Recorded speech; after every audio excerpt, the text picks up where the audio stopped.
What up, world? East the deal. Great morning. Good morning. Great. Good afternoon, good evening if you're on the other side of the globe. What's happening? Hey, what's going on, my brother? Man, I'm blessed. How you feeling? Man, I'm here.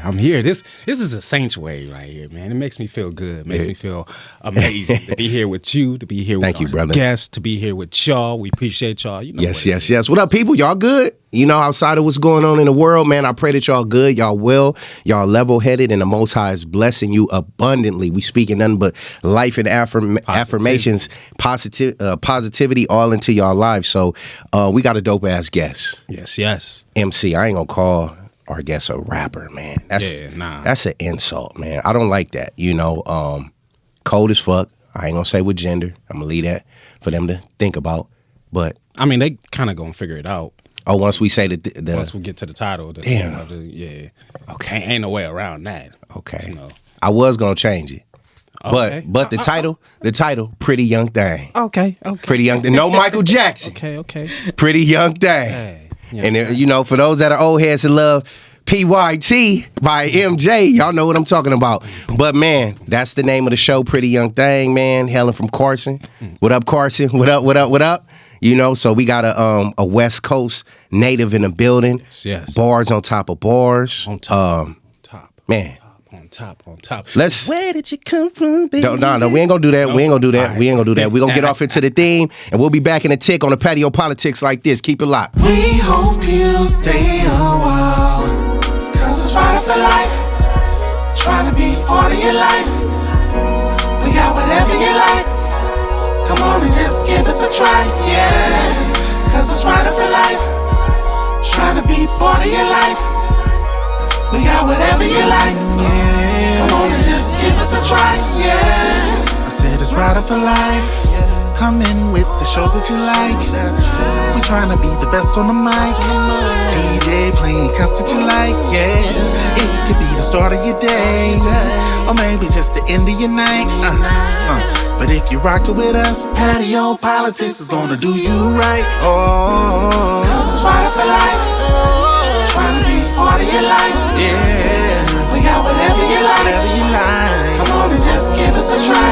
Yeah. 'Cause it's right for life. Oh. Trying to be part of your life.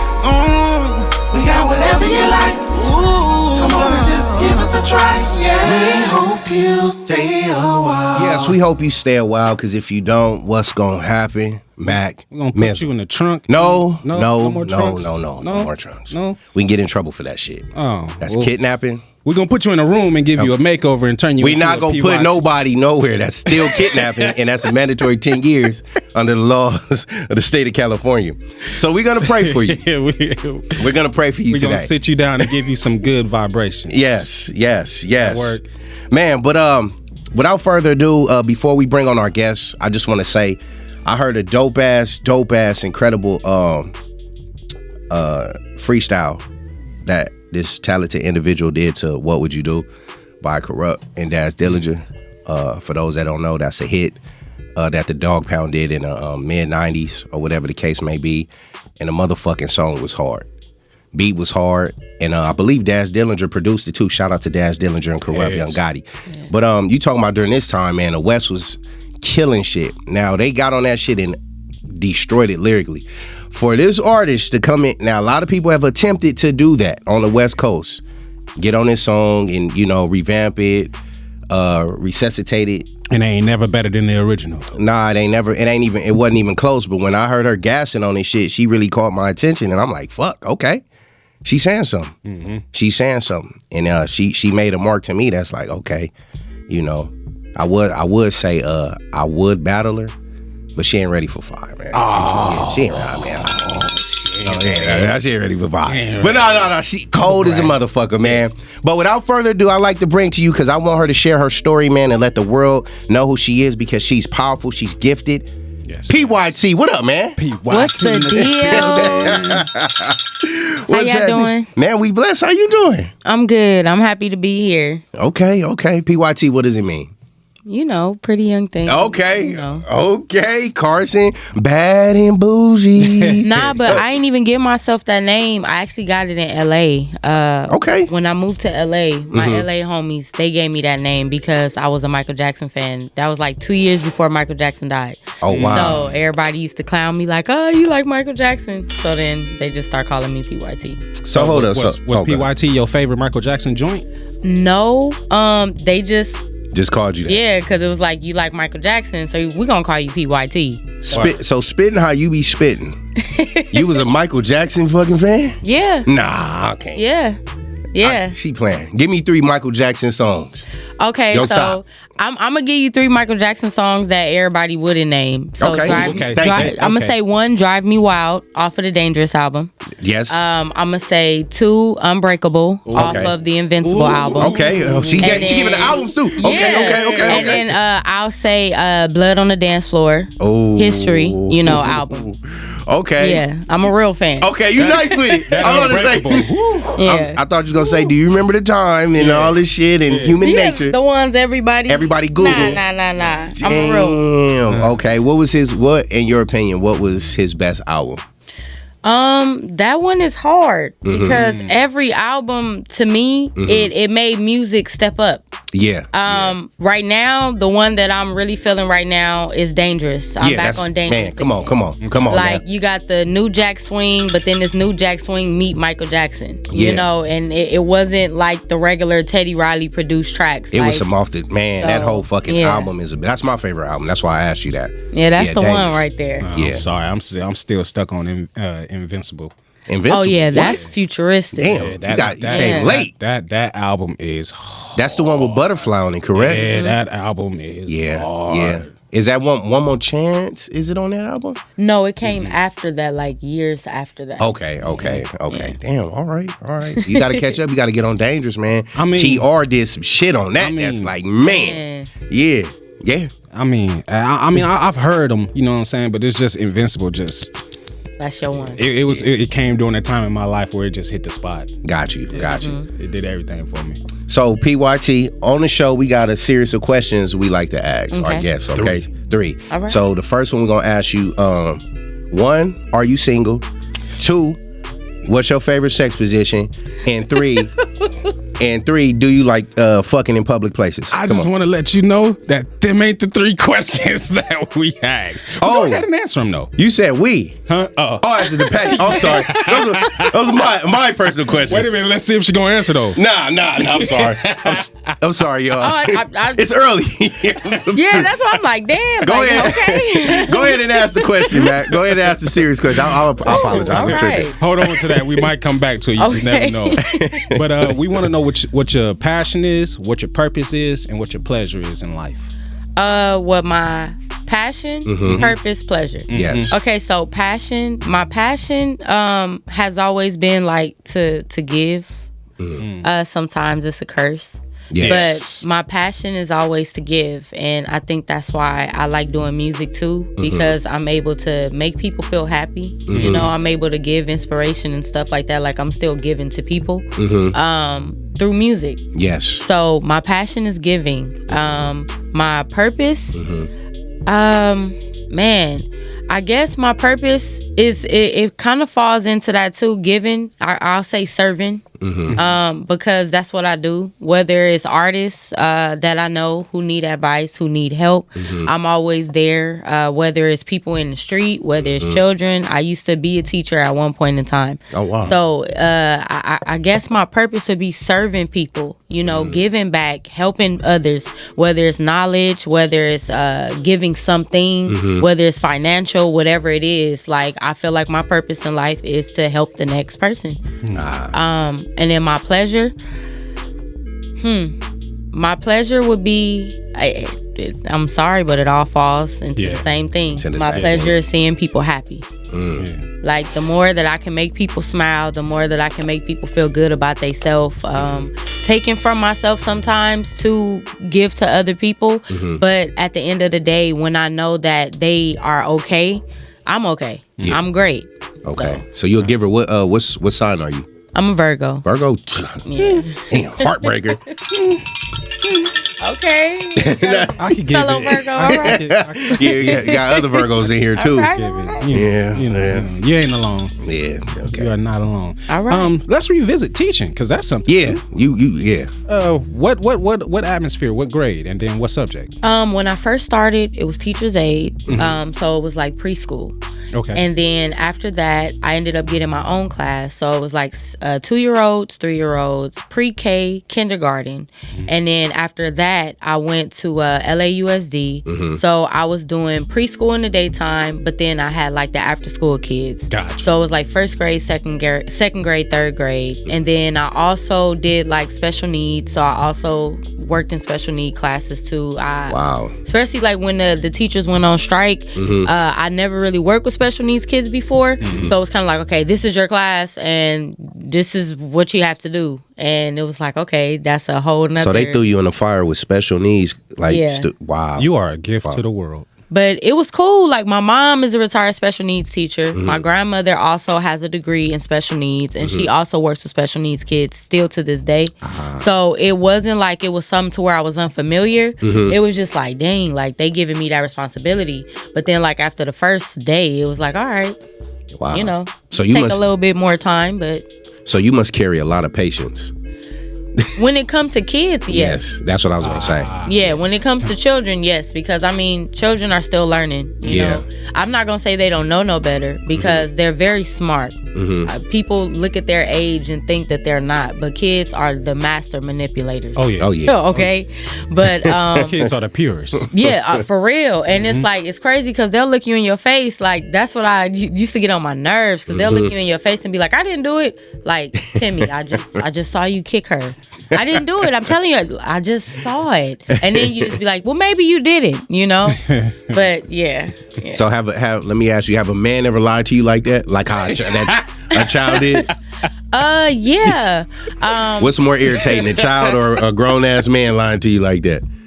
Honestly, or it's one and the same? I'm gonna say it's kind of one and the same. Because for an adult, it's like, you know what you're doing, but like I'm saying, kids know what they're doing. They really will sit in your face and act like but they know, they know how to get you. For real. So even while you were teaching, you was spitting the way you spit? Yeah. That's what helped me. When I was teaching, I was working at a preschool, and the preschool is called A Bright Beginning, Inglewood, and it's progressive learning. So I had like 2-year-olds writing like their names and stuff, like 3-year-olds like learning 3-letter words and things like that. So for me, doing music, like our morning song, I changed it. It's like a little rap. Everybody say their name, you know. That's dope. Then it's like with the teaching too, like, because for me, I learn numbers and I learn like words sometimes based off of songs. So I can remember numbers and things that, well, certain words or whatever, if I'm learning something, if I make it a song. Gotcha. So that's how I taught the kids. And once they get the rhythm of it, then it's like, okay, they get it. They catch on to it. Yeah, they know it. So what was that experience like once you got your own class? Going from being a teacher, TA to... Well, it was kind of like when I first became a TA, the owner of the school was like, I'm going to give you a class. And I'm like, no, I'm not ready for that. Yeah. So I kept putting it off. And then eventually he just was like, I'm here. I'm going to throw you in here with these 2-year-olds. And I became like the master potty trainer 2 months. 2 months? 2 months. You still got that class? 2 months. Two? No, I don't teach anymore. But 2 months, that's all it takes. People drag it on, but it only take 2 months if you're really consistent. Boys and girls, they say boys are the hardest. I beg to differ. 2 months. So once like they started seeing like, okay, she really like enjoy working with kids and she's making progress, they're learning. Like, and it was just like, okay, we'll give you 3-year-olds. Okay, now you got pre-K. Okay, now you got kindergarten. And it just kept going up. And the school went up to 2nd grade, but unfortunately I left by the time I got to the kindergarten class. I ended up leaving the school, but it was fun. Now, for those that are, you know, parents or parents to be or teachers who are in that field that you were in, would you mind sharing your secret to the what's the 2 month strategy? Potty training? Respect. Really? Respect. like when I talk to kids, most people talk to kids standing over them, talking down at them. Yeah. But for me, when I talk to children, I always get on my knees so it can be eye to eye. Wow. So when it came to the potty training, of course, like they're scared. They're scared of the flushing. They're scared of everything. You know, it's their first time sitting on the toilet. It's their first time learning. So just get down to their level and talk to them like, hey, this diaper, you're a big girl, right? You're a big boy, right?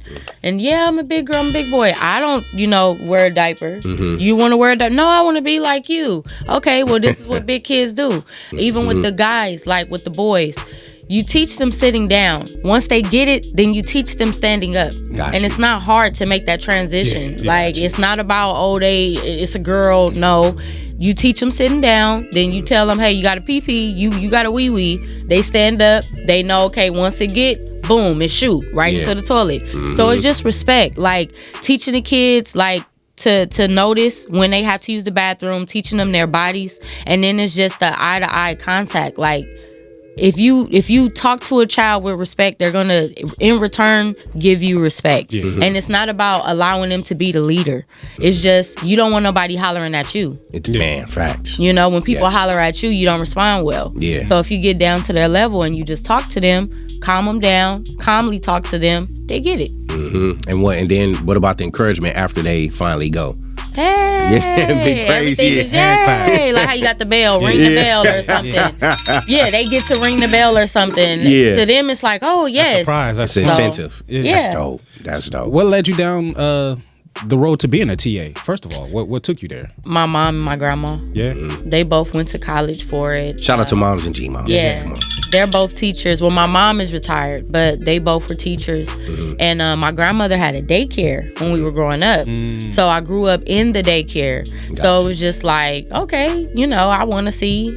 And once I did it, it was easy. Working with kids. It's in your blood. It's in your DNA. I know what goes around in this atmosphere. So yeah. Do you have a passion for it? It's not the same as it used to be. Got you. When COVID and stuff happened, because I was doing still doing the preschool in the daytime, but I was doing the after school care. And then when COVID happened, it was like, of course, kids stayed at home. When they came back to school, though, it was totally different. Some different kids. Like even during COVID, I had like kids that I would go and because they were doing the online classes. So you still going, so their parents are not doing it full time. It's like you still helping them in the full aspect.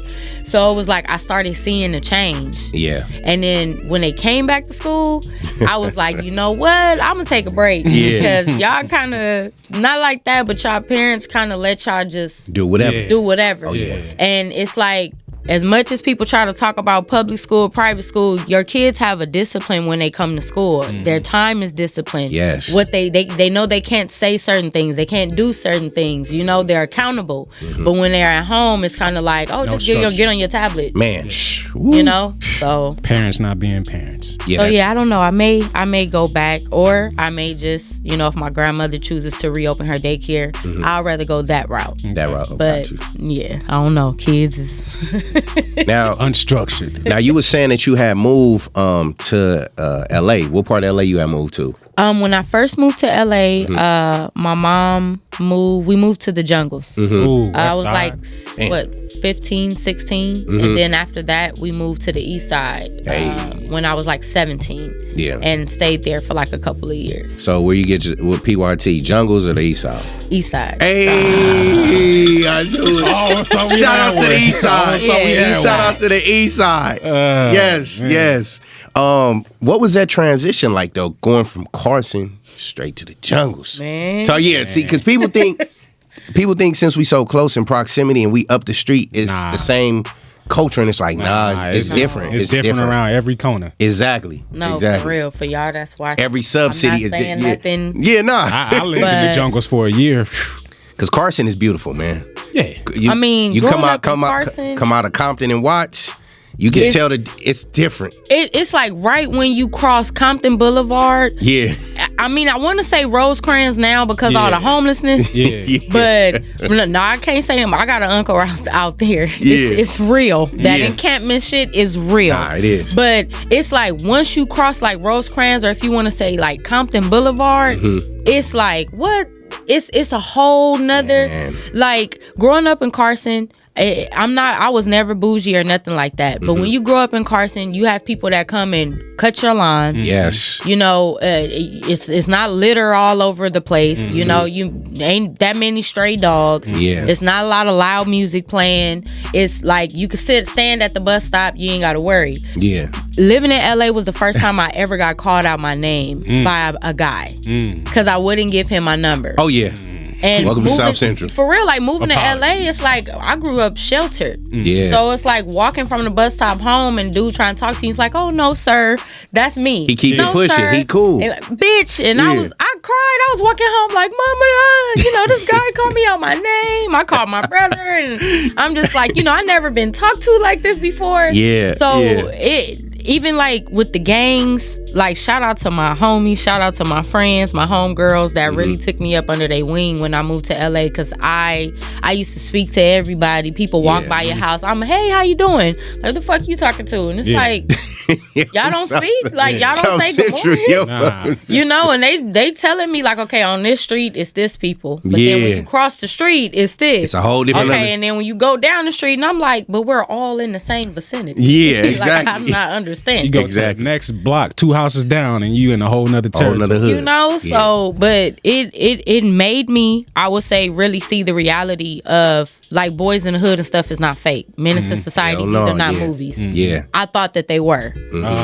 So moving to LA, it's like I done been in situations where people bust a gun and I'm standing there like, what the fuck is going on? And people like, bitch, run. Yeah. Like, you know, and then after a while, it's like, okay, now I know, you know, this is the protocol. Like, you really learn. It'll make you grow up. Quick. So let me ask you before we go to break, on what side, was it the east or west where you got called a bitch? The east side. All right, y'all. We gonna take a break. We'll be back in the tick on Patio Politics. P.Y.T, Mac Millie, J Fifth, man. Y'all better not be talking shit. I love the east side. Pop a bottle, pop a squat, and hear the speakers speak. Manifesting my destiny, but I ain't here to preach. My granny told me education get you off these streets. I got distracted, fell down, and hop back on my feet. I used to eat ramen, bought boxes and boxes. All that I could afford, that minimum wage profit. Had a nigga in my house, he was leeching, not helping. Could do better by myself, rather be single and selfish. Money started coming in, grinding all day hustling. I refuse a small percent, I won't make no nigga rich. Label me a boss, don't you label me no nigga bitch. Focused on the dollars, leave wealth for my lineage. Thought I would stay down, but I rose up like a rose. Makeup, got my weight up, hoes look at me and say goes. Man. Damn. That east side ain't nothing to play with. I was not. I mean, west ain't nothing to play with either, but that's just scandalous. Well, the west side was the first time I was in a shootout. Okay, see? I got caught in the shootout. Yeah. And I didn't know what to do. And it was messed up because my mama was with me. My mama left me. Wow. Because I froze. Yeah. And she left me. And she's like behind the gate at the apartment, and she's beating on the gate like, wake up, like, girl, come on, I already left. And I'm sitting there like, what am I supposed to do? She's like, run. Like, because in Carson, I mean, in Carson get busy too. Yeah, don't get it twisted. Carson get busy too, y'all. But it's like it's real cool, chill. Like you say, you can go to the bus stop. Yeah, chill. You know, people will speak, but you ain't really gotta look over your shoulder like that. Nah, I could walk down the street. I'm good. Yeah. But in LA, but even in LA, I still like, for me, just because of that, the way I was raised was you speak to everybody. I can go wherever I want. I still did it. Yeah, exactly. Even though people told me, you know, you can't wear this or you can't, I still did it. Yeah. Because I just didn't feel like why should I have to change about myself, or why shouldn't I love my black people just because y'all divided because of a street or a color? Come on. So I'm still, message. Yeah, but I'm real. still, you feel me, come around, and I'm still speak. I'm still show love. Like, and when you carry that type of energy and that type of vibe, like it resonates. You know? People see it, they recognize it, and they operate differently around it. You know what I'm saying? People started respecting it. I got called a square, but people started respecting it. Like, I could go wherever I wanted, and it was never like, okay. It was always like, okay, if something happened, okay, you go in the house, or hey, it's time for you to go. Something about to pop off. All right, for sure. You know. Yeah. But it was respect. Now, I had to say this segment because I don't want to talk about none music based, but always coming because I have a whole lot of questions. Music, how did you get into spitting and just songwriting and everything? Well, with that, I grew up quiet. I was very shy, believe it or not. And I started writing like poetry and short stories. And my mom started noticing, like, you got a whole bunch of journals everywhere. I'm always having to go to the store to buy you new notebooks, like, what's going on? And then she started reading them. And then she started realizing, like, okay, you like to write. But then I want to say, like, when Lil Bow Wow came out, and I always credit him for why I started rapping, because he was the first. Crisscross and everything was out. I was born in 1990, and they were out, but I was like 2, 3, 4. You know? When Bow Wow came out, he was 13. I was like 10 or something. So for me, it was like, oh, I see a little kid rapping. Yeah. It was a little boy, and I just thought it would be dope if it would have been a little girl that would have been able to go toe-to-toe with him. Oh, yeah. Hell yeah. At that time, yes. You know, and it never happened, and that's hip-hop's loss. Yeah, real talk. But that's where it came from. I wanted to be like the female Lil Bow Wow. And then from that, I want to say, like, Tupac, that was what made me want to speak up and say what I wanted to say and feel comfortable and open in my mouth and being confident in it. Yeah. So when I was writing, it was mostly like I wrote bars, but I was spitting. And I had the confidence to say what I wanted to say whenever I opened my mouth to spit. Not to talk, but to spit. Yeah. And then from there, 13, my mom threw me on stage. I never performed before. She threw me on stage and was like, you gonna perform at the Carson Mall. So it's all these people. So I did that. What was that like for a first time? And what did you perform? Yeah, first time performer. Hey, it was shy too. Yeah, I was shy. I was scared. I didn't have no songs because I didn't really write songs. I just wrote bars. Yeah. So what I did was I asked her. I said, "Can we go to the swap meet?" That's when the swap meet used to sell like the little tapes or the CDs with the instrumentals. The singles. Yeah. So I'm like, "Take me to the swap meet." So she took me to the swap meet. I ended up getting like a instrumental CD, and the one that I really liked, the track was Trick Daddy. The Blowing in the Wind. Trick Blood Kids. Yeah. So I went home. I just wrote a whole bunch of bars, and I had like a few hours to get ready, and I just remembered. I just kept going over the bars over and over and over. We get to the mall. I'm nervous as hell. Get on stage. Once the music started, I just started going. Was it a blackout moment? It's just like, all right, I'm here with the music, or... I would say yeah, because it's like I remember it, but I don't remember it. I just remember when it was over, people just coming up to me, and I'm like, okay, what's going on? And people just like, oh my God, your daughter is so talented. She's so this. And I'm just like, thank you. I'm back, Back in your shell. Yeah, it was a good experience. And then after that, she just kept booking me. Wow. Yeah, I've performed ever since I was 13. It's never been a year where I have not performed. Yeah, damn. All my life. And that's where I first got introduced to you or known of you. Shout out to Too Smooth. Yeah. He was performing. It was somewhere downtown, and it was a number of people on the card, but you had performed that night, and you did your shit that night. Thank you. Yeah. So would you say hip hop? Is it safe to say hip hop started for you when you were 10 years old, when you seen Bow Wow? Was it Bounce With Me that got you?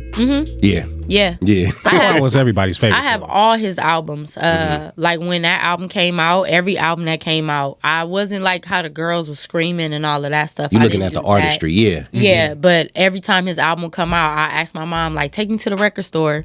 She'd take me to the record store. I would get the album, and then like, remember how it used to be booklets? Man, hell yeah. So I would open the booklets, and sometimes you'll have like a poster in the booklet, but I will always want to read the credits. I wanted to know who wrote this. Man, come on. Who published what? Like, who was the label? Who was the distributor? Like, I was into that. Yeah. The copyright, like every song I wanted to know, because I'm like, is he writing his own stuff? Yeah. So every album, it was like, and then every album after that I bought from anybody, that's what I would do. Everybody knew, like, I wanted the booklet. If y'all take the CD or whatever, fine. Long as it wasn't Michael Jackson. Yeah. If y'all take the CD, fine. But I just want the booklet just so I can study what they're doing. Man, shout out to that. That's throwback to record stores. I've never heard that before. Like, never. Nah, ever. From everybody that I've done music with and been in and around in that industry or wherever, it's just like I've never heard somebody say like, I'll go to the credits. I look at that. Like I started doing it like late in my life. Like, who sing that song? Yeah. I'm gonna wait till the movie over to see the credits. So you'll find out a lot of shit looking through the booklets though. Yeah. Exactly. You know, Mike shit used to be thick. Yeah, it did. And he was and Mike too didn't get a lot of credit for a lot of shit. He was behind production and songwriting. I didn't know that. I thought other people was writing and producing a lot of his shit. You know what I'm saying? So let me ask you this: getting all Bow Wow albums, when did that decline start happening for Bow Wow? Man, see, was it after Let's Get Down featuring Birdman? When did it start? Like, let me hold you. You got the Let's Get Down, and then after that, you got the Let Me Hold You. Then you got the T-Pain, forgot what that song. Out of My System. Oh yeah. For me, it was like I was a Bow Wow fan. Like when he started his mixtape series, Green Light, Half Dog, Half Man. Oh yeah. What album is Pole in My Basement on? Pole in My Basement, that is on New what is it? New Jack City. She a fan. Yeah. Yeah, because I'm like, after Let Me Hold You with Omarion, that's when it comes like, all right, Out of My System. It was like, okay. But for me, I just feel like he never. It's hard to make a transition from being a child star into an adult. Hell yeah. And hip hop is different because I feel like when he was at the top of hip hop, it was still people that was cursing and doing whatever, but it was separated to where it was adults doing this and it was kids doing this. So he had that on lock. Yeah. But then when the genre, well, not the genres, but with the age started to cross to where it was like, now you got 15, 16, 17-year-olds talking about F this, kill this, or whatever. I think that he kind of got overlooked because that wasn't his life. Man. And then like with his mixtape series, he was spitting. Like he had bars, but it's like at the same time, Jaquan, everybody in the club getting tipsy. Man, people wasn't taking Bow Wow. Yeah, people wasn't taking Bow Wow serious. Yeah. They wasn't taking him serious. You know, it was just like they still looked at him as Lil Bow Wow, and I feel like that's what hurt him. People looked at him as a child, and maybe I kind of feel what he say when he says how he feels like Jermaine Dupri kind of kept him in that box because of the writing. He was still kind of sounding like a child. He wasn't cussing. He wasn't cussing. You know, but maybe the song selections could have been a little bit more adult, mature. You know, maybe they could have changed the lyrics up. Maybe it could have been an easier transition from a childhood to adulthood versus we just gonna keep you right here because that's what was selling. And then people, a lot of other childhood artists, like you got Shaheem, who was tied in with the Wu-Tang Clan. You got Lil Wayne, even though they wasn't really, well, Shaheem was cussing, but Lil Wayne wasn't cussing. He was saying nigga. Yeah. But he still was talking about street shit. Yeah. That's what made everybody really like lock on to him. So it was an easier transition. Opposed to, I don't think when Let's Get Down, Out of My System, Let Me Hold You, that Bow Wow, he still wasn't cussing. It still was sounding like he was saying nigga. That was like the most that he was saying. Yeah. And even if we cross over to R&B, you got Pretty Ricky. They were 17, 16, 17, 18. Talking nasty. But they was talking about adult shit. Exactly. Where, you know what I'm saying? So yeah, man, shout out to Bow Wow with that. Yeah, man, shout out to Bow Wow. Damn. Now, when it comes down to hip hop with you, were you just looking at male artists as inspirations, or do you have like female artists you grew up listening to? Because I know you're a 90s baby, but it was some female MCs too, you know, when you was coming out. I know you was young in that span of time from. It was mostly male at first. Because like my brother, rest in peace, that's what he mostly played. It was always Dog Pound. It was always Tupac. Like he had a whole like, I don't know, closet in his room, and it was Tupac memorabilia, like every book, every magazine. So that's what I grew up hearing. But then like my mom and them, it was church, but it was like Tracy Chapman, Michael Jackson, and stuff like that. So he was able to get best of both worlds, kind of. Yeah, I got the best of both worlds. But like as far as like with hip hop, for me, say the question again. I'm sorry. Like, were you listening to any female rappers coming? So with females, it was mostly males, and then it was like Queen Latifah, UNITY. That was like my favorite at first, and then when I got older, I started really searching for different music from her. Roxanne Shante. Shout out to them. The Brat, she was like one of my favorites because she was a girl, but she didn't look like a girl. And I feel like it kind of helped people actually pay attention to what she was saying because she was like really spitting. Yeah, hell yeah. Definitely. Believe it or not, Lil' Kim, even though Lil' Kim used to talk about nasty stuff, when you really like listen to her album, she was barring people up. Yeah. She really had bars, real, you know? So Eve, Missy Elliott, all the time, Missy Elliott. I think it was easier for my mom to play her because she got some vulgar stuff. She said some stuff, but it was more so just artistry. Yeah. She was singing, she was producing, she was doing a multitude of things. Everything. So it was easier for my mom to play her album. Mm-hmm. But I want to say those female artists right there, those were like the first ones for me. And then it came like MC Lyte. Then as like I got older, I just started researching and just finding even like female rappers that weren't the most popular. Yeah. You know, but they still had songs or they still contributed, you know, to hip hop. So yeah, we got a lot of slept on female artists from the West Coast. Yeah, that don't like Silky Fine. Shout out to her. Yep. It's a lot of female artists that Storm. Yeah, that's just that was just on one song or a couple songs, and then you don't hear from them no more. But when you listen to their lyrical content, you like, damn, they was getting with the Lil' Kims and Foxies and these. They just didn't get the notoriety and the push on like some real stuff. It's like that conversation gets brought up a lot because people ask like, how come everywhere else they have a female, but the West Coast never really had? Not like that, but that all falls back to the guys, man. Because Diddy, Biggie, Lil' Kim, Timbaland, Missy Elliott, Foxy Brown, Jay-Z, Jermaine Dupri, The Brat, like every DMX, Eve, like it's always like the Batman, Wonder Woman, type thing. Yeah. But on the West Coast, it's not like that. Nah. Yeah, Ice Cube had Yo-Yo, whatever, but how much did you push? Yeah. And Yo-Yo was, man, she should have went further than a lot of MCs. Lady of Rage. Yep. Same thing. He was on Death Row. Like, that is one of, if not the biggest, they say, hip-hop label that there was. Yeah. So it's like, it's not that we didn't have talent. It's that y'all didn't see the bigger picture. Exactly. And now it's like, I feel like on the West Coast, they scrambling, trying to find a female. Man. And the females that's coming out, like other than Doja Cat, she's an artist. To me, I don't just look at her as hip hop or rap. Yeah. So her ceiling, she has no ceiling. Yeah. None of these dudes, I feel like, could have put her on. Yeah, nah. But you got Sweetie, you got some of these girls who it's like they were trying, or they may have had a song or two or whatever, but that's all they see female rappers on the West Coast do. Yeah, they have one song, two songs, and then they disappear. Like, we need the men to be like, okay, we got this one. This is our Lil' Kim. This is our Nicki Minaj. This is our Missy Elliott. Like, we have them. Yeah. Put them out. Yeah. And stop trying to sleep with them. Man. And stop trying to make everyone look like Nicki Minaj. Everybody doesn't look like that, and everybody don't want to twerk. And you feel me? Yeah. They say, they got a saying, man, never get high off your own supply. And I was glad you saying this. We gonna take a quick break and we're gonna come back to expand on that. Yeah, we got to. We'll be back in a tick. More on the Patio PolitiCz. Keep it locked. Yes, sir.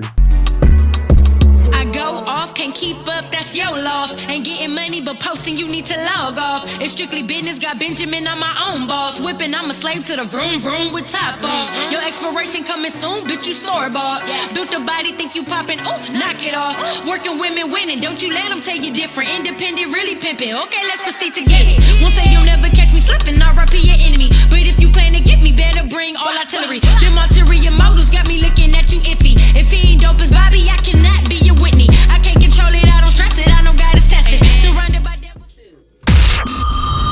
Yeah. You are now rocking with the Patio PolitiCz. Us and P.Y.T, man. We talking about some deep shit. We're about to get a little bit deeper. Politicking for real, man. Now, we was talking about you get the time. I got you. Oh, thank you, brother. We was talking about just female MCs in the West Coast, and like you said, and I'm glad we got a female MC here, not a rapper, who can really talk the talk and not just you bringing up names. And I can ask you about Roxanne Shante. I can ask you about MC Lyte, Lady of Rage, and you say you're a MC but don't know these people. Exactly. I can't respect no artists like that. You got to know your history or whatever trade you in. So shout outs to you for knowing your shit and doing your research. I can hear it in your bars. Thank you. Now, we was talking about the West Coast and how Jay-Z had Foxy, Rough Riders had Eve, So Def had Da Brat.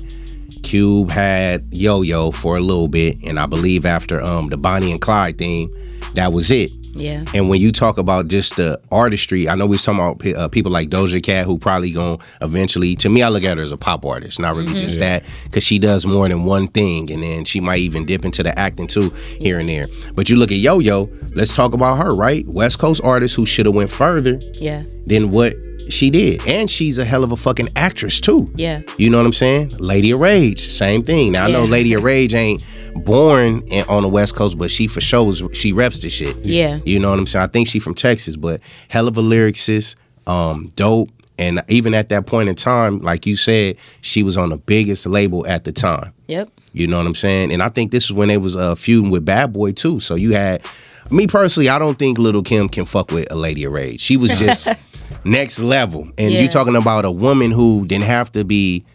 exotic. Yep. And all that. She had her own sexiness, but it was in the street sense on some like gang shit. But she was able to bar not only women up, but dudes up too. What is your take on that when it comes down to the West Coast doing shit like that, where we'll have a diamond in the rough, and it ain't that whole, like you said, Batman, Superman, Wonder Woman. Mm-hmm. Wonder Woman wasn't under these dudes. Mm-hmm. She was side by side with them as an equal.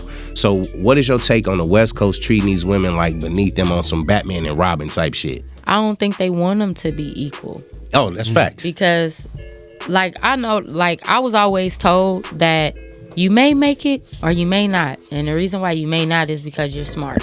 They don't want you to be equal because if you know just as much as them, they feel like, okay, well, you're going to overshadow. Man, threaten. Like, I like how Timbaland and Missy, that's the biggest, the best example that I feel like of a man and a woman team in hip hop, because he lets her shine and she lets him shine. Yeah. It's not like he came and, you know, he got her in there and it's like, I just want you to write for me. Stay in the pocket. Yeah. I just want you to do reference tracks. You know, I just want you could produce, but it's going to all be under me. It's like, nah, do your thing.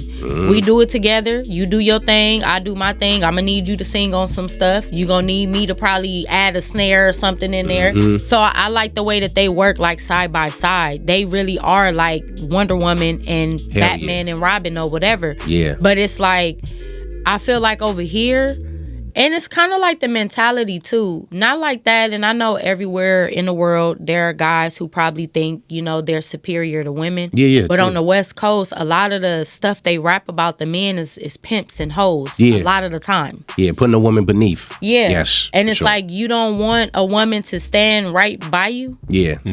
Like, I don't understand. How not? Yeah, you know how could you not? Like, why would you not want to equal, or how Jermaine Dupri says that Da Brat is like the female version of him. Why would you not want a female version of you? Yeah. Or as a female version. As you are, she's powerful. Man, exactly. You know, and y'all both can dominate together, and it shouldn't have to be a relationship based on sex. It should be a relationship based on business, and let's get this money. And dominate. And just to co-sign with the facts you saying, I think it's that thing too. On the West, we attempt to the men or the people, the higher ups, the men, they attempt to like do it with like that overprotective shield. When I feel it's one of them things like, if I ain't fucking, nobody else. It's a property thing. It is a property, and it shouldn't be though. Yeah. Because it's a lot of fucking songs I can name with an artist on there where she killed the dudes. And I'm like, when is her fucking project dropping? Because this is what we need. Like, and if you from the West, you like, okay, we finally got that Foxy, we finally got that Lil' Kim. Let's do it so we can back her, and then you never hear from her again. It's like, nah, she then in my research, they say she's on some other shit, but when you do the research, and thank God for podcasts, when these women are coming out now. She had a relationship with the producer who owned all her masters and all this shit and fucked her over, and he put in a bad name, or because this New York artist want to collaborate with her and he's threatened by this New York artist because he's higher than he or look better, so it becomes some whole personal shit where it fucks up the legacy of this MC where she can take care of generations based on that. You know, shout out to it makes me think of Miss Rock, who was featured on the Let's Get High on the Dr. Dre album. I know y'all familiar with that song, Corrupt, Dr. Dre, Let's Get High. She butchered that fucking song. She did. She killed it. And after that, everybody was asking like, who's this? Who do? And you never heard from, you ain't hear on nothing else. I thought she was a dude when I first heard the song. Yeah. Because of the way she killed it. Man. And then when I actually listened to the lyrics, I said, oh, this a female spitting. Man. Like, spitting facts though. Yeah. And like how you say, all we talk about is that pimp shit, but here you got somebody countering the shit. Exactly. This is what we talk. This is what you niggas birth. Exactly. And when she come up talking that female, nigga, what? I'm a hustling bitch. I like them. Yeah. I'm like, oh my God. Yeah, I'm like, oh my God, who is this? Yeah. Who is this? Silky Fine did it on this song called Trust Me with Sugar Free and Snoop Dogg. She butchered that. And it's like you don't hear from him no more after that. But then you got Lil Kim, them, and Foxy. They dropping album after album. And then what's the stigma that you hear that go along with them? With who? With Foxy Brown then? Yeah. I mean, I don't really hear no stigma when it comes to the shit that goes on over here. I mean, they fuck people, but they fuck people outside they camp. And then the people in their camp really look at them as brothers, little sis, but not little sis to where if your album sell bigger than mine, I'm gonna be on some hating shit. Eve outsold Dragon. It ain't no hating. They still love, and I think at one point she outsold the Locks. Sadly, none of that is actually dead in the community. But I want to ask you, have you ever experienced any of that? Yeah. Yeah. And I thank God that I have morals and values. Yeah. And I thank God that he does open up doors for me to where I don't have to go through that stuff. Yeah. But yes, I've had guys who I've worked with them and they don't want to release a track. Or guys who, I can do this and I can do that. And it's like, I thought you asked for my number on social media because you said you wanted to work. Yeah. And you didn't say the whole. It's people, and I won't say names, but it's people that I've met in the industry. I remember the first guy I met, and I had seen him at a music festival. I knew who he was. I knew he was a manager. I knew he was a DJ. Ran up to him, and I'm just like, oh my God, we exchanged information. I come back to California or whatever. He tells me he was out here, and he hit me up, and I'm like, oh, okay, you want to work, whatever. Sends me a hotel number, address, and the time, and I'm like, what is this?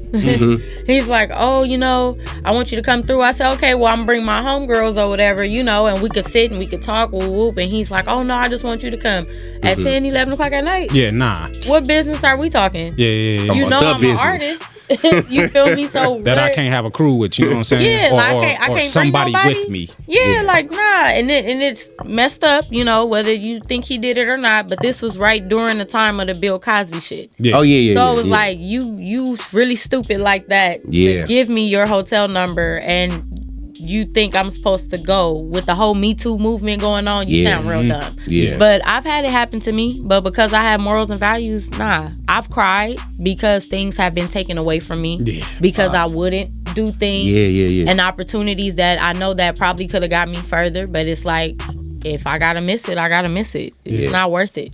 Damn. Now with going through that, was it ever a point where you wanted to give up or say, fuck this music shit? Yeah. It was like, if that's what you gotta do, you feel me? Hey, I kick rocks. Like, it's not worth it. Yeah. I mean, I want to say, like, when the avenue opened up for me, like the writing for TV, that's when I really saw, like, I really don't, if I don't want to, I really don't have to go through none of that. Yeah.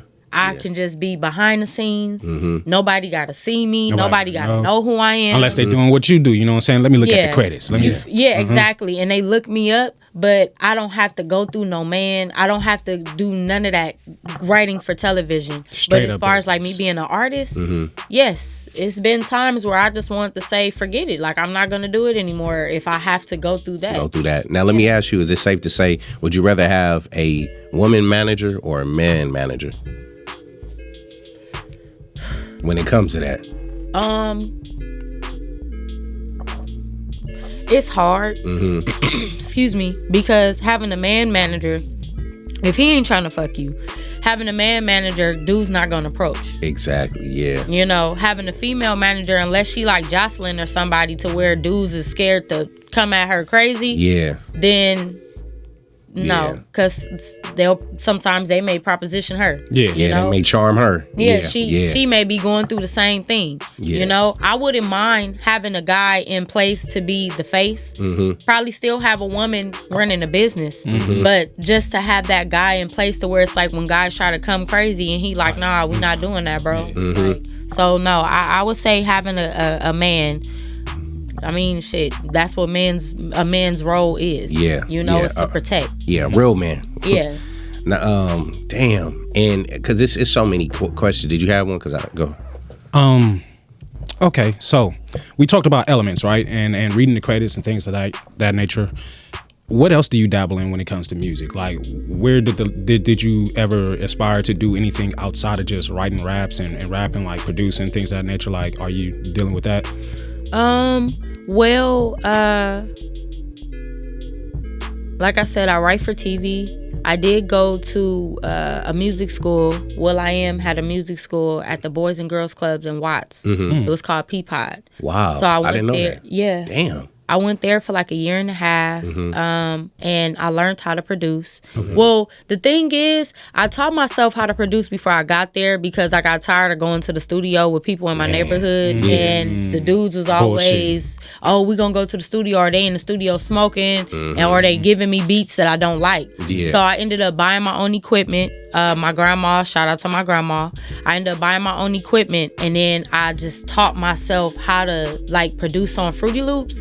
And then once I went to the school, I was given a laptop, and I was able to start on Logic. It was Logic and Fruity Loops were his favorite, and then Pro Tools was for the recording, not so much the production side. Yeah, exactly. But yeah, I learned how to, I guess I enhanced it there. And then from then, I always had my own home studio because I just always like to practice. Yeah. Anything that I learn when I go to like the big studios, I like to go home and I like to practice. So I write. I do know how to produce. I do know how to audio engineer. I'm currently taking Pro Tools classes to further enhance that. But yeah, as far as music is concerned, that's what I do. Wow. And then music business. Yeah, for sure. That's really where the love for Michael Jackson really comes from. Not so much just him singing and dancing, but I remember he said they thought that's all I did. They thought I only was singing and dancing, but I outsmarted them. Yes. So for me, I always learned the business side. My mom always had me in music seminars, writing seminars. So like I learned contracts and stuff like that. Yeah. So it's not just that I know how to write or I know how to produce. Like I actually know music business, and I'm still learning. I'm still educating. You know, still watching my videos, going to school or whatever. But yeah, it's music is all around. Like I'm all well-rounded in music.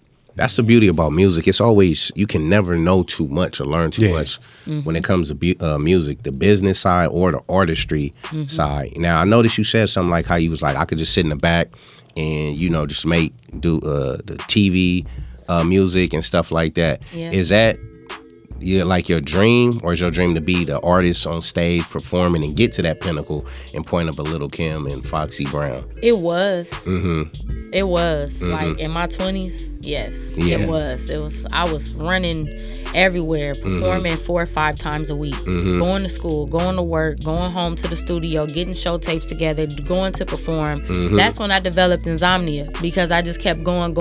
Yeah. And I just knew I'm going to be up there and but it didn't happen like that. It didn't happen like that. Yeah. And then when the avenue opened as far as the writing for TV, I felt like, okay, I got my second win. So I started doing that, and how I feel now, if the opportunity comes to where I'm able to have I don't even know if I could say Lil' Kim, but if I'm able to have a career to where I'm known and may not never get nominated for nothing, but if I have a steady fan base or whatever, I'm good with that. But if that never happens, I'm cool with being in the background. Yeah. That's where the money at. I'm good with being in the background, and I just I ain't gotta compromise myself to get to that next level. You know, like it's less drama. Less drama. Way less drama. The money's still there. You ain't gotta be in the atmosphere or whatever on Front Street and everything. You can be low key if you want. But your real true friend, your real true fans, they gonna look for you. You know what I'm saying? Cause your talent it's undeniable. You know what I'm saying? They gonna dig deep and they gonna find out who you are, and then they gonna be a part of that. So yeah. And if that opportunity does come, will you be ready? Yeah. Oh, yeah. There it is. Let's take another commercial break, man. Patio PolitiCz, P.Y.T, Mac Millie, J5TH. We here. Let's get it. You. Oh no. Watch how they show you. Your mama warned you. Your daddy told you. Try to inform you. Friends turn foes, set you up for a hoe real quick. Like seen it happen with my own eyes. Start popping in the streets, start buzzing, hating niggas get to bustin'. These days I gotta kick it with my cousin. Name on the ticket by the bag, taking flights with a pretty Ricky. On some sucker shit. He want a licky. Trust got to watch my back. I know a bitch will stick me. Henny shots like a Uzi, not an alcoholic. Ain't a day go by, I don't wish my brother could call me. Want that ice, that be ice cold, frosty. Plump the sass and the queen size, all mine. My intentions for them riches on the bigger scale. All fake friends go to hell. Mama used to say, those ain't your friends, girl. Everybody don't want you to win now. Especially when you doing better than them, huh? Money moves gon' make them mad. You are now rocking with the Patio We back. that's a hell of a drop, man. Thank you, brother. Thank you. Thank you. Yeah. We here with P.Y.T, man. We chopping up game and just, man, great conversation, man. You are a very wise individual, shall I say. You know, especially just to be born in the 1990s. Don't make it seem like you extra old, because you got me feeling old. I'm 85, so don't do that. Okay. But, so it's a lot of wisdom, and let's talk about how did you get into the whole TV stuff? Yeah. How did that come about? Talk about just your whole transition into that. What was it like when you heard your project on a show or whatever the case may be? How I got into TV, writing for TV, is Instagram. What? Yeah, Instagram. One of those ads? No, a producer hit me up. Okay. And he was like, I write for TV. He started sending me links. He said, I did the theme song for Keke Palmer show. I wrote for Tiger. And he was just sending me stuff. And I'm like, okay. And he was like, I'm for real. I'm like, all right. So he was like, I want you to write some music, like from a female rapper. He was like, I'm going to tell you, or I'll give them your email. They're going to email you. They're going to tell you what type of music they're looking for to sound like what artist, or they want you to write for this show or whatever. So the people I was working with, I contacted them and I let them know. And not like that, but they didn't believe it. And I just prayed about it, prayed about it every day, walking to work. I remember getting off the bus and I would pray about it while I was walking to work. And I'm like, God, if this really what you want me to do, everything's going to work out. Yeah, real talk. So ended up going to the studio, doing the songs. And the first set of songs that I sent in, they bought. They were in place. They just bought them. So I was like, okay, cool. So then they said, well, can you go back to the studio? So I went back to the studio. And this time it was like, we want songs that sound like Snoop Dogg. We want songs that sound like this, that sound like that, The Game. And, as if you were writing for those artists. Yeah, gotcha. So wrote those songs, sent them in. They bought those. And this story right here, when I got to this point, they asked me, they were telling me that they needed songs because Nipsey Hussle and Meek Mill were doing an album. They needed hooks. And they sent me some beats and I came up with 3 hooks. And I was told that Friday before he passed, like, hey, they liked this one, they liked this one. Could you go back to the studio and do some more hooks for the album? I was going to the studio at Atlantic. And I was like, okay. But he ended up passing away that Sunday. Wow. So that all went away. I still have the songs, I still have the hooks, but that all went away. And it's crazy because after that, then that's when I got the first placements for Insecure, and they just kept coming. All American. It was just like every day. I want to say every day. It was like a new email, and it was just like, okay, your song's been placed here. We need you to sign this. Okay, your song's been placed here. We need you to sign this. Okay, you need to do this. Okay, we need this. We need this. And then it's just been 4 years now. Fuck. So somebody took a chance on me on Instagram. I believed in it. I prayed, and Congratulations fucking again. That's fucking major. Can you run through the category? What you mean? The category of placements. So Insecure seasons 3, 4, and 5. All American, the second season. House of Ho on HBO. Wow. NHL highlights, hockey. Wow. Major League Baseball highlights. I forgot if it's First Take or something on ESPN. It's some show but it's a highlight reel show. Man, what else is my music on? I had a placement on Vivica Fox's new film this year on Tubi. It was called The Twisted House Sitter 2. Ah, wow. State Farm commercials, 3 State Farm commercials during Super Bowl. Not this year that passed, when the Rams won the Super Bowl. Oh, yeah. Got you. I got a lot. Motorsports placement. And this was all from IG. That was number God. Just a random, That was number God. Shout out to Matt. He's white. Wow. And I say it all the time because, they say you can't. No, it's true. You can't trust a nigga, man. I'm going to say it. It's facts. It's fucking facts, man. And it's sad that that had to be the plug. Yeah. But look at it. Now, take me to that time. You say you was going to the studio at Atlantic. What was that experience like?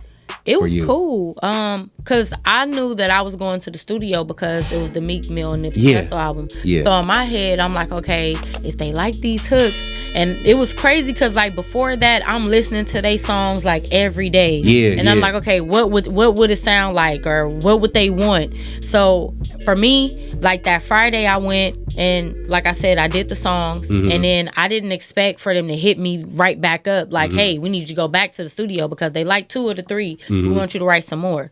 So for me, it was just like, I'm gonna get to meet them, you know, and maybe this is if I get a placement on the album, then they may want me to write more songs, or I may end up getting into a feature. A feature or a female artist writing for, So for me, it was like, okay, I'm getting my foot through the door at this label. Yeah. But unfortunately, like I said, that situation happened, and then everything stalled, and then everything just went away because I don't think that it was complete. Yeah. The work that they did on the album, so it wasn't gonna be a complete album at that point. So it was just like it just went away. Wow. Yeah. Damn. Yeah.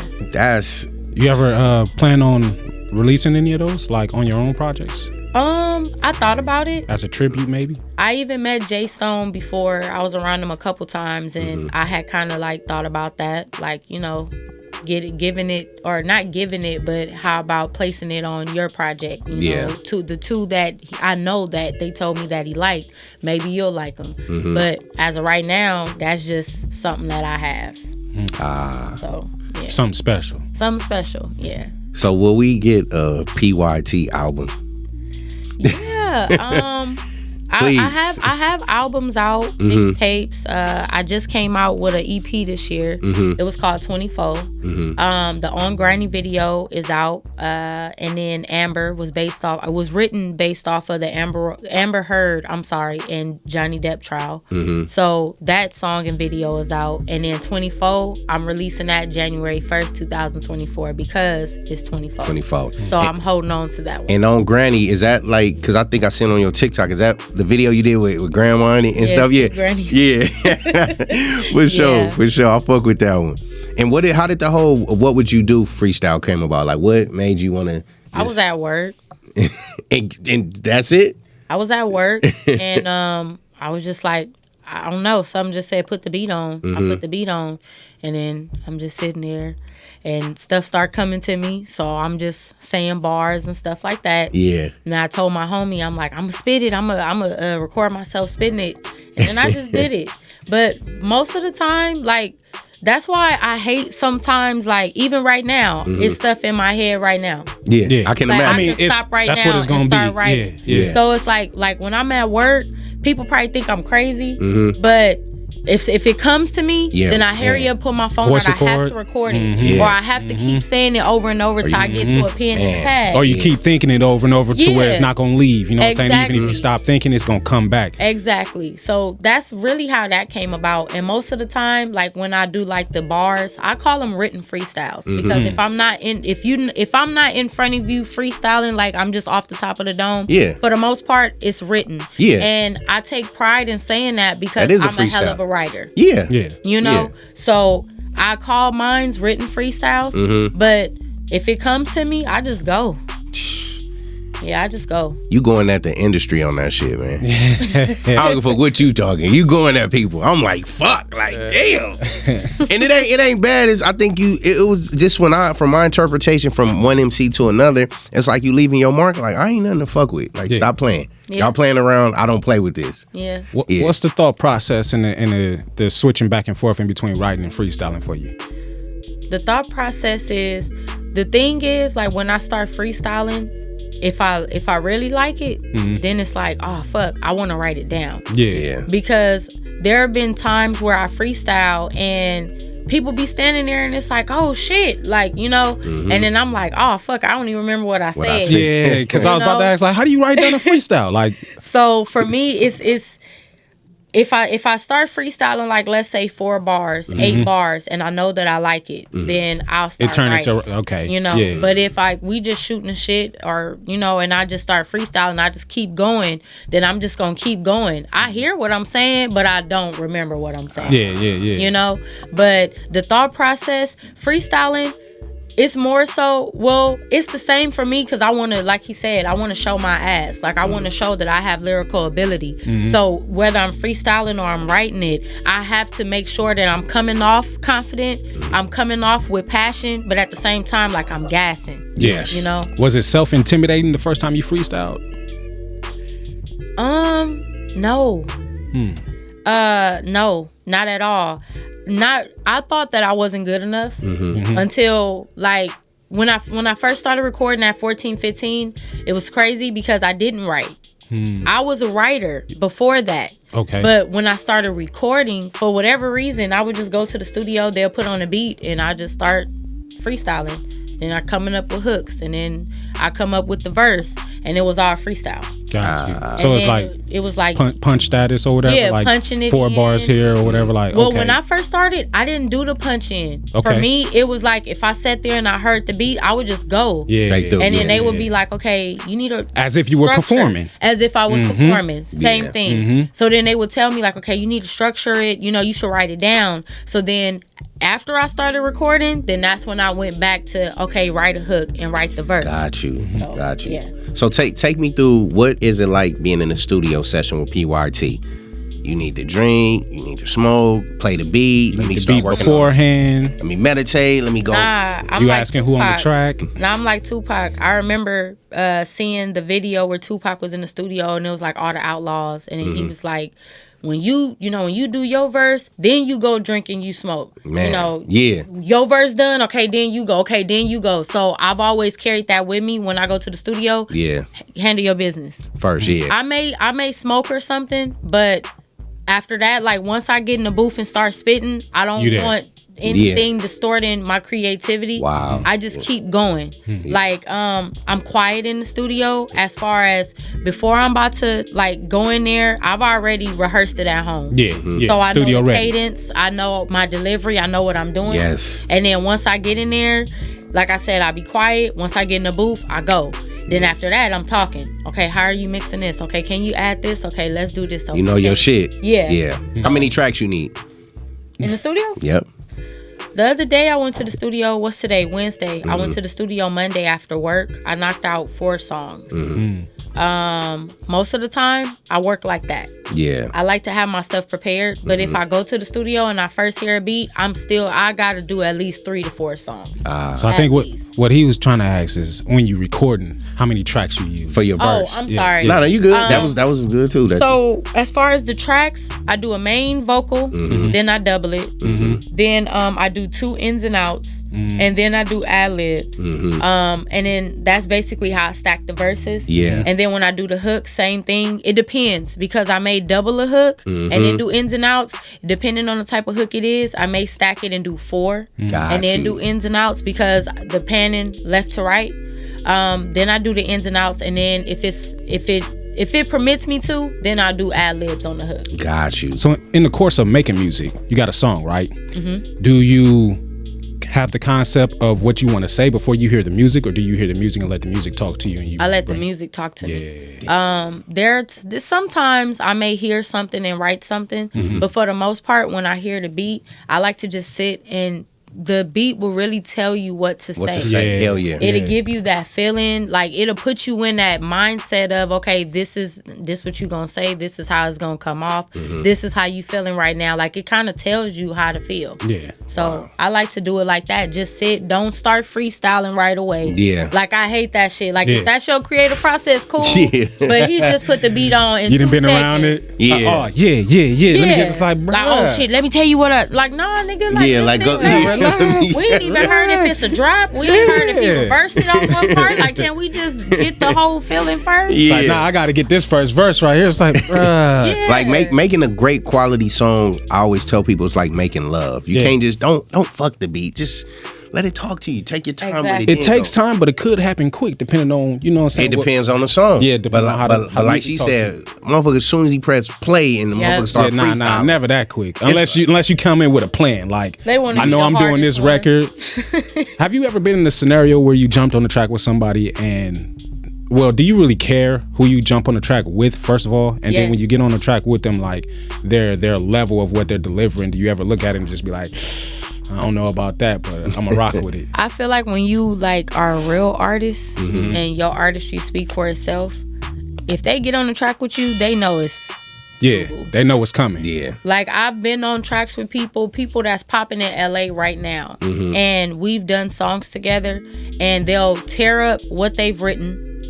Or they'll say, well, you can just have the song. Because you embodied it. But it's like, come on. How does that feel? It's like, come on, man. Don't be here with me. Because you be doing that shit you did on What Would You Do? That's why. But it make me mad because it's like, I came here with the intention of collabing. Yeah, exactly. And us putting our creativity together. Yeah. I can't stop the fact that when I come to the studio, this is my intention every time is to be the best person on the song. I'm not going to lie. Yeah. You supposed to feel the same way. The same way, yeah. It's and we're artistry. Supposed to be able to equal out with one another. If I killed you on this song, you may kill me on the next song. You know, who knows? Yeah. But usually they tear up what they write, or they make comments to other people and make it seem as though like, oh, I don't think it was a good fit. No. You just got barred up. It's okay, So you just got your ass barred up. Damn. Now I seen the modeling joint you did with the picture. What inspired that whole thing? Just me knowing that I'm a woman. Yes. I feel like a woman. And sometimes when I say this, people be like, you sound like you transitioned. But I do. I feel like a woman. For me, I feel like you're always growing up. Yeah. A lot of people think when you turn 18, 21, like, you automatically you're grown. Yeah. But you're not. Exactly. For me, my 20s was like my teenage years. Yeah. I was growing. I was learning. I still felt like a child. Even though I was an adult, I had a job, paid rent, paid bills, did everything I was supposed to do. But the way that I felt about myself, I still felt like an adolescent. Yeah, got you. Now, I'm in my 30s. I'm 33. Hey, man. I'm glad I don't look it. Yeah. Now you don't. But, now I feel like a grown woman, and I want to show that because that's how I feel. Exactly. I feel good about myself. I feel confident in myself. So doing the pictures for me is like showing people like that girl that you knew. This is the woman that I am now. Wow. So was it more safe to say like liberating for you? Yeah. That's dope. And I did it my own way. Yeah. It wasn't like nobody told me like you have to do that or you should do that. It was like, no, this is how I feel. Yeah. And it's funny because when people see it, because they know me, it's like, oh shit. It's like, yeah, I have those moments where I'm random like that, and it's just like, this is what I want to do, and I do it. Yeah, that's dope. Tasteful. Yeah. It was tasteful. Very beautiful, tasteful pictures. Thank you. So shout out to you for that, for keeping it classy. Thank you. And all that shit, which I know it's a challenge for a lot of black women to do nowadays because it's so distorted out there where they feel they gotta bust it wide open, gotta show titties, do this and that, and it was more artistic and beautiful, sexy. You get what I'm saying? Like I think you mentioned it too, like how Janet Jackson did hers or whatever. So when you asked me earlier, like, was there any female rappers that I looked up to growing up as far as hip hop? I liked female singers too growing up. Brandy, she's my favorite. Shout out to Brandy. Yeah. But when I became an adult woman, when I walked into womanhood, that's when I started paying attention to female artists. Got you. And Janet, for me, like, I'm sure for a lot of people, she is the epitome of sexy when it comes to a woman. A woman, yeah. And yes. she's not hoish about it. Nah. It's not slutty. It's controlled. This is what I want to do. This is how I feel. And this is how I want you guys to see my sexy, because this is the sexiness that I feel. Yeah. It's not so much to where, like you said, she not busting it wide open. You know, she not twerking all over social media. No. You know, it's I'm a fuck your mind, but I'm going to do it with taste and class. Taste. Yes. You know? Yes. She's so sweet in person. Yeah. Yeah. She's That's that Carson-y. That's that Carson-y. Shout out to Carson. Yeah. Before we go, P.Y.T, man, it's been a pleasure. Man, we gotta for sure definitely have you come back. Yeah, I had a great time. Man, we had a great time fucking having you. Thank you for just you being a music connoisseur.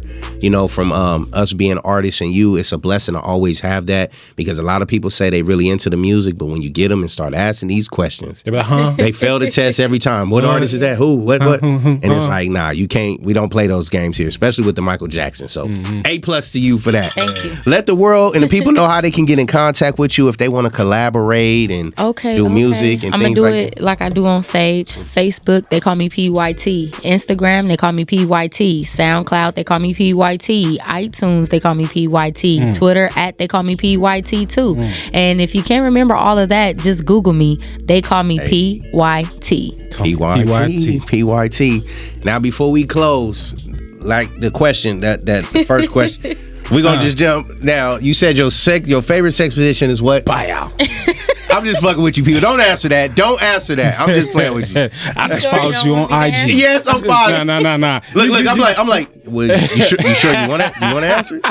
You sure you want give the space, but it's like we are recording. I just want you. Let me get your consent first. We're gonna say that for next time. Yes. Next time I come, we gotta get here for a panel. Yeah, for after the dark panel. Oh yeah, hell yeah. Okay, man, that'd be crazy. Sure. That'd be crazy. But any artist that's watching this, like, y'all should definitely come on here. And I just want to thank y'all. This has been a very fun interview. Oh, thank you. Very informative, and you guys are respectful, and you did your homework, and you asked me really good questions for me to show my knowledge. Yes. You know, I'm not just a pretty girl, but I'm smart, you know, and I really appreciate that. Thank you. Yeah. Thank you. And I thank you for being an influence to these sisters out there, because we need more like you. Yeah. Beautiful, classy, intellectual, talented. We need that. And then a woman who has standards and not willing to bend or fold.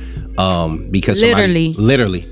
Well, you said your favorite sex position was no. I'm glad to have shared spaces with you. Yeah, for glad real. to have finally met you in person. You know what I'm saying? We've been on albums together, but not together. But it's gonna happen. It's gonna come. Yes, it will. It needs to be. Yes, it will. Man. You still want them ansers? No, I'm gonna get them. I'm gonna get them. Even if it's on the song. I'm gonna get them. J5TH. Yes, Sir Matt King, Mac Millie. You already know they call her. They call me SM. Her P.Y.T. You know what I'm saying? Shout out to all the sponsors. There you go. Shout out to all the sponsors. You know what it is. Click the link. Make sure y'all here with us every Tuesday at 6:30. You know how it goes down. Become a part of the family, because we appreciate y'all for listening, viewing, and all that. It's the Patio PolitiCz. Yes, sir. We are like this.